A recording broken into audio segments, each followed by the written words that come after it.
Beep, beep, beep, beep, beep, beep, beep, beep, beep, beep, beep. Welcome back to the court of the Edijester, good people. Have you got your coffee? Have you got your tea? Are you sat ready to allow the dulcet tones of the jester to embalm you in a few minutes of madness? This is bloody glorious. Right, just quickly. Warrior teachers, if you want to sign up to be a warrior teacher, you can now register your interest. Come and just register your interest and I'll arrange to have a chat with you. You can find out a lot more about it. Okay, so see the post on my Twitters or down in the Dubras as per usual. Then we can have a chat and see what's going on, all that sort of stuff. And you can find out a little bit more about it. So if you'd like to do that, just do it, right? Okay, now I'm going to set up a membership on YouTube's.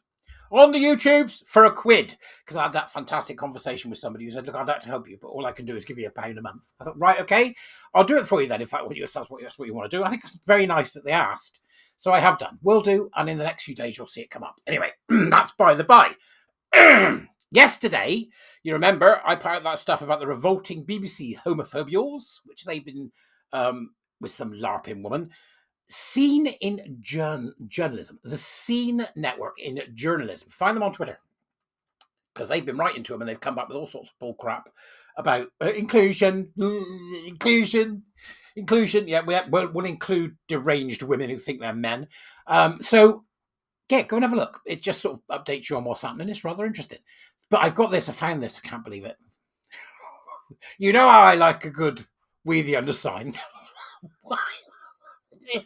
This is by far the best yet. And the reason it's by far the best yet is because actually what gives us is a list of places to shut down.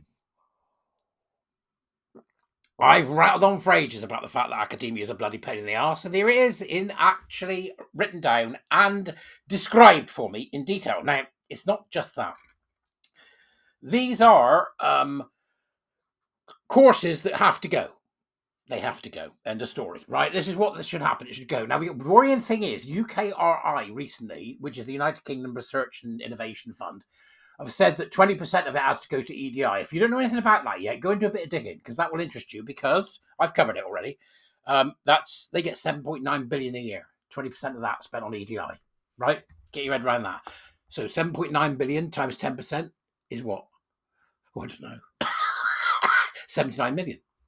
Now double that, right? That's 158 million to be spent on equality, diversity, and inclusion. You think I'm lying? Go and look. If you don't know about it, go and find out. UKRI. I shall see thee later. That's what I'll say. No, I'm kidding. Let's go. Statement on Supreme Court judgment on the meaning of sex, and they put sex in speech quote marks. Sex, in real.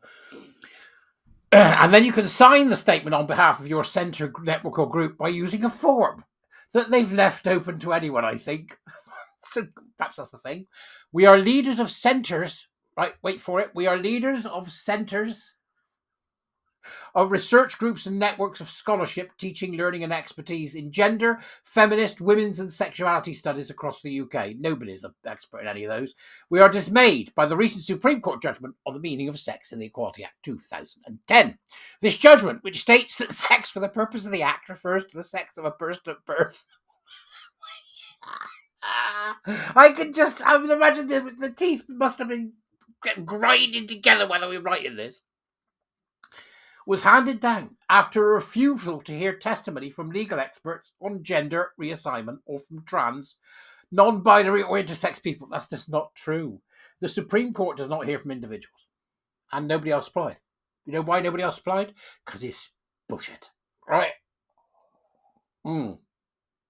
We do not believe it provides more legal clarity on the relationship between gender and sex. Oh, I think it does. Sex is what you are. That's it. Men or women. It's in the Equality Act. It says it. You're either male or female. Gender, off you go. Off you pop with your gender. So, instead, it adds more confusion and gives more potential for transphobic opportunism and harm in an already fraught area. What's transphobic opportunism?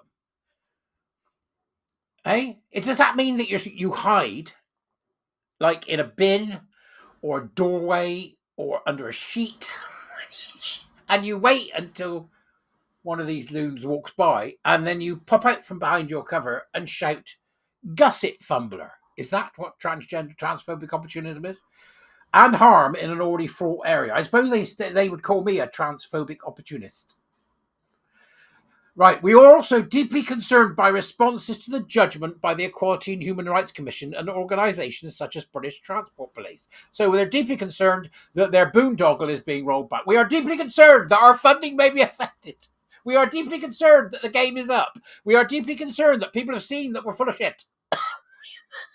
That's what they mean, right? These responses have already used the judgment to declare the exclusion of trans people from facilities and services and to align policies with biological sex, which again they put in quote marks. Yes, men stay out of women's spaces, and gay and women, LARPing women, especially the ones that fetishize gay men, get stuffed. What's the problem with that? Well, we're back to normality, as they say. Normality has been resumed, despite the fact Gusset Fumblers and its cheerleaders are supportive of it. Now, let's keep going.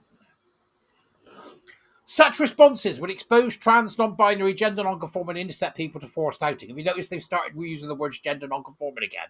They go, like too far, just to start using gender non-conforming again. Well, it's called a Mott and a Bailey. Remember that when I covered that? Mott and Bailey? Ooh. Right? It's forcing them to out people to forced outing. Have you seen your average trans person? They look like a bag of spanners. Intersex people forced to outing, deny their lived realities, and limit their ability to participate in society. No, right? Their lived reality, right? If they say they're Napoleon, then they have just stop it with your lived reality. Lived reality just means experience, and experience is a bad teacher without feedback, right? So if their lived reality is experience, and they put on like a dress and say, "Does my bum look big in this?" and the other person says, "No, but you look like a bag of spanners," they haven't learned from that experience. So their lived reality is immaterial. Lived reality, and there's no such thing as non-binary. There's no such thing as trans. Of course, there's gender non-conforming people. It's them you target. And intersex people, it's DSD, not intersex. It's like they're living in the last century. Shut up, the lot of you. That's what I say. And it doesn't limit their ability to participate in society. If you want to be able to participate in society, try being a bit more normal. If you don't want to get yourself in trouble, stop dressing like a woman. Pretending you're a woman, stupid people. We reject the framing in the media and in public discourse that puts women and all feminists at odds with trans people. That's not a framing, love. It really isn't a framing. It really is a problem. This is especially the case in relation to the inclusion of trans women in women's spaces. They mean men. Womanhood is lived. What the is that? Misquoting Simone de Beauvoir? Or what? Womanhood is lived. It is not biologically given or legally bestowed. Rubbish. Absolute unmitigated rubbish.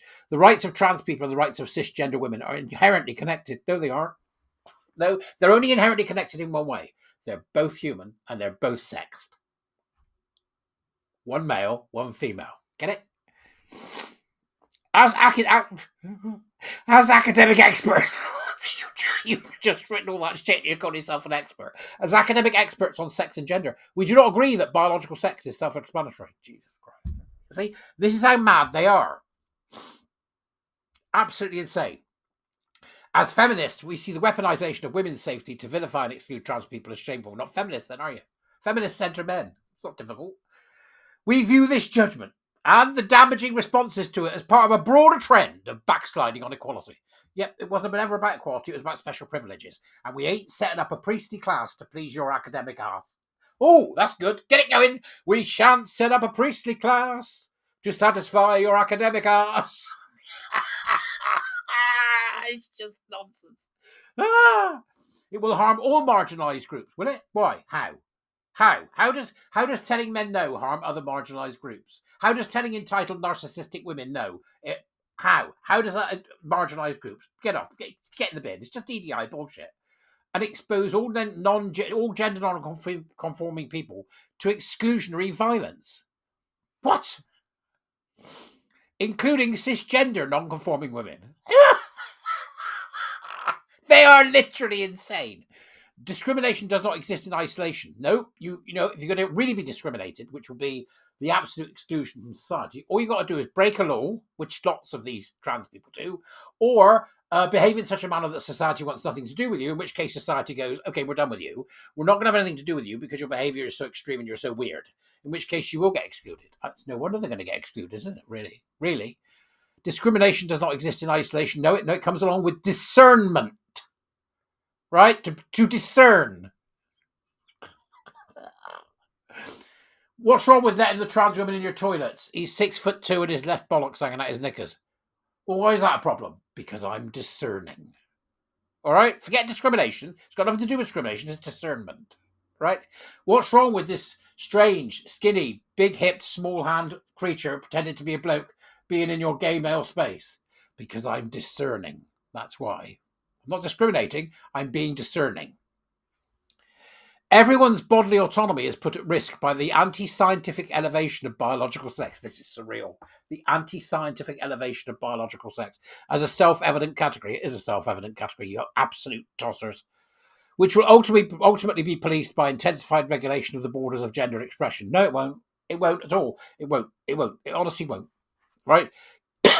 If you want to screw up your body, you can screw it up. But here's what I think we should do. Because obviously I want to stop this, all of it. And every single piece of bodily bloody mutilation that's available in the market to help with this nonsense. Because you ain't getting a penny from the NHS if you screw your body up. You should have to take out an insurance to cover it. Our support for trans rights, and in particular for trans women's inclusion in women's spaces. In other words, our cheerleading for gusset-fumbling men, most of whom have a paraphilia or a fetish of some kind or another, to enter women's spaces, right? We're not going to stop that, they're saying. We're not going to stop it. And the rights of trans, intersex, and gender non-conforming people to access safe and inclusive healthcare and sanitary facilities is steadfast. Yeah, they can, just according to their sex. You bunch of throw your toys out the pram academic toddlers. We are proudly trans inclusive and will remain so. And here comes the beauty of this. They've given us a list. Now, this list means that there will be a head of that particular course, a head of that particular faculty, whatever it may be. There will be a record of who it is that teaches it. So probably what we've got here and there's a few, it goes right up to 52 so far, right? 52 of them. This will make a nice spreadsheet, right? And then what we do is we take them out one by one. And I don't mean, sniper rifles. What are you doing? I'm an assassin. What are you assassinating? Blokes in dresses invading women's spaces. No. This is not what I'm talking about at all. We publicly humiliate them. That's what we do. That's what I would recommend. Why not? It works. Just publicly humiliate them. They've actually signed this almost on the public dime, right? You swine. No wonder we've got faulty products come out of the university. So the Centre for Women's Studies at the University of York, Gender Research Group, Newcastle University, Centre for Transforming Sexuality and Gender at the University of Brighton. Not every single one of these could be shut down. Should be shut down tomorrow. Not one penny of public funding. Let's keep going. Let's see how bad it gets, shall we? I'll just pick a few because otherwise I'm not going to sit here and read 52 to you. We've got here Feminist Media and Culture Studies Research Group, Queer Disability Studies Network. I mean, just give me a break. Sex, Sexualities and Sexual Harm Research Group in Leeds Beckett. It's got lots of LGBTQ, hands, knees and bumps of daisy stuff going on here. Centre for, you can go and have a look yourself, can't you? You don't need me to do it, do you? It's just great. It's just great. And there they are. That's it. Queer Judgments Project Network. The Centre for the Study of Sexual Dissidents. Just mad. They're absolutely bloody deranged. You go and have a look for yourself. It's fun. All right. I wonder who they all are. I wonder if somebody will sit down and go through it and find out who actually runs these departments out of these absolutely insane academics. I don't know. Don't look at me. I don't know. Over to you.